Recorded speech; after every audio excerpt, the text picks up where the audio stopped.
You'll have to excuse me. There was just somebody outside doing some work, so I've just had to change rooms. Just some work in the garden. But yeah, so I was just saying that apart from people on this platform, everybody seems to want to hold Robert to the caricature that they've built. I was watching a video of Nick Cannon saying R.Kelly tricked us all. I have to tell you, every day it baffles me how stupid people are. Like, I don't understand. Like, we all went through a school system. We all had some form of education. But there are people that refuse to read things. There are people that refuse to actually grow themselves. And they're the people that want to speak first about Robert. And I hate it. It really, if anything makes me mad and angry, it would be this idea that people know him. It's this idea that people keep making this assumption that I know R.Kelly, I know Robert.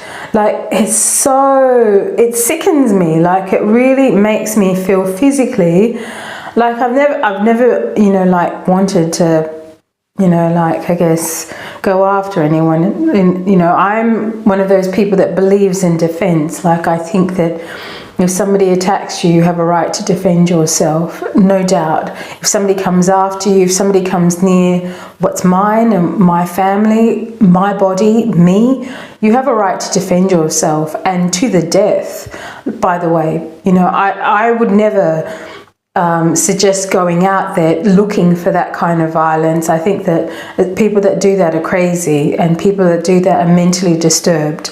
And when you go out looking for violence, but I am a big advocate for, and especially since what we've been through with Robert. And one day I'm going to get into that, about just the need, especially as Christians, to know that when the time comes, if you have to fight for yourself, do not stand down. Do not back down. Do not stand down. Do not give the enemy, which is this demonic activity that's happening in this world. People that come and attack innocent people, they deserve the worst form of hell.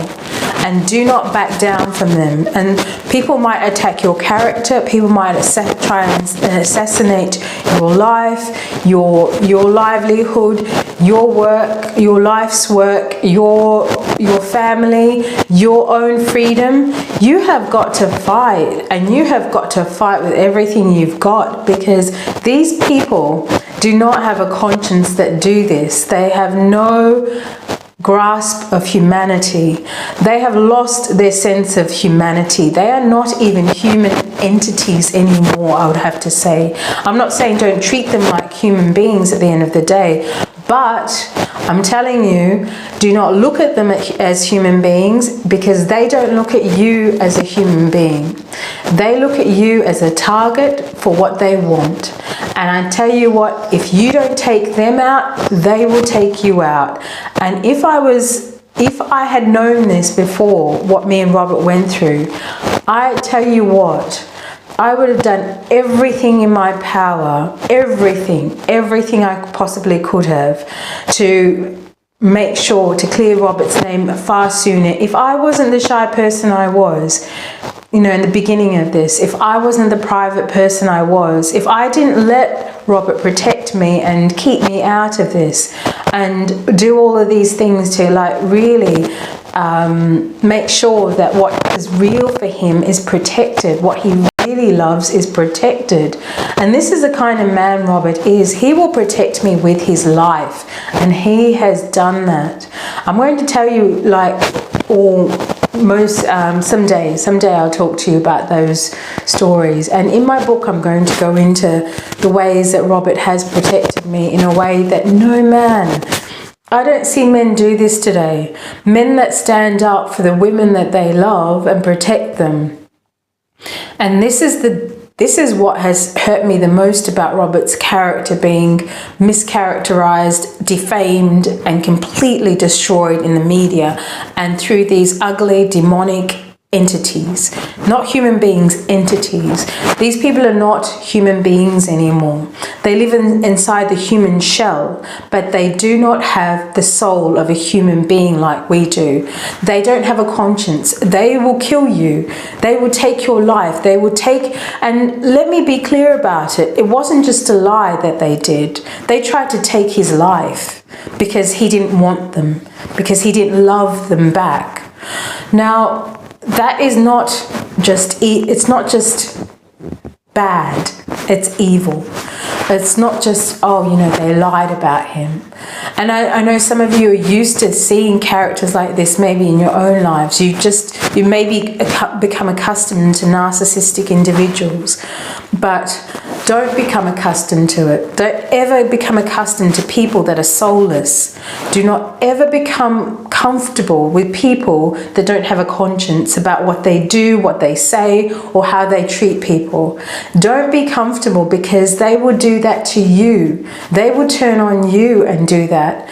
If you do not pick the people around you that are not just good, kind, noble, wholesome, like down to earth people that will like protect you, that are loyal, that are real, that are, you know, harmonious, that are God-fearing.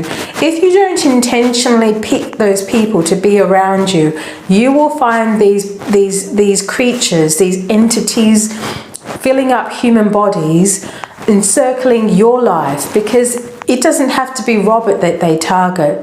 They target people that are vulnerable. They target people that are kind, that are good-natured. And Robert has had that capacity to attract these people because, yeah, he was a bit of a player in his youth.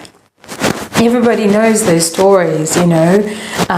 He had, and I won't say, look, I don't even think the word is player, because, you know, he wasn't, I don't believe he was ever intending to hurt women or intending to like see one woman and then see another. He just had a plethora of women coming after him.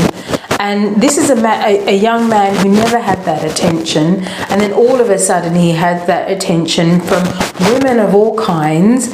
And he went a bit crazy with it. He let it all go. Like, he just didn't say, okay, this is, you know, like, you know, he didn't probably stop it when he should have. And that's just it. He wasn't following God at that time, not fully.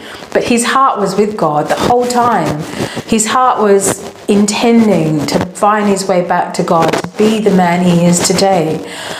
And that's what I'm trying to explain to people. Stop putting Robert in that box that you need him to be in, because you don't want him to be more than you. You don't want him to progress away from you. That's narcissism. You know, I'm not going to let you do that. As his partner, I'm not going to let anybody keep Robert in a box. I'm going to let him be who he wants to be when he comes home. And whatever that is, whatever his music is become, is who Robert's going to be. You know, and I have a feeling, I know which direction he might be taking, but I still don't know fully, because Robert is that kind of man. Like, Robert is his own man. I'm not here as his partner to talk for him. I'm here as his partner to talk about him, to explain him, because Robert is the kind of man, he wants to talk for himself. But I want to explain that I built this platform many years ago, not for myself, and I want people to be really clear about that. I do not care about fame or attention. You can have it. You can have the followers. You can have the attention. I just want my man, my love, the man I love, the man I built a life with, or building a life with, to be free of the accusations that he has been plagued with for over 30 years. I want him to have the harmony and peace and the life he deserves, and he deserved 30 years ago when he started this. I want him to be free. I want him to not just be free from this prison that he's been in for 7 years. I want him to be free from the accusations and the assumptions and the mischaracterization of his intentions, his soul, his actions. Every single step he has made has been mischaracterized. And on the other side of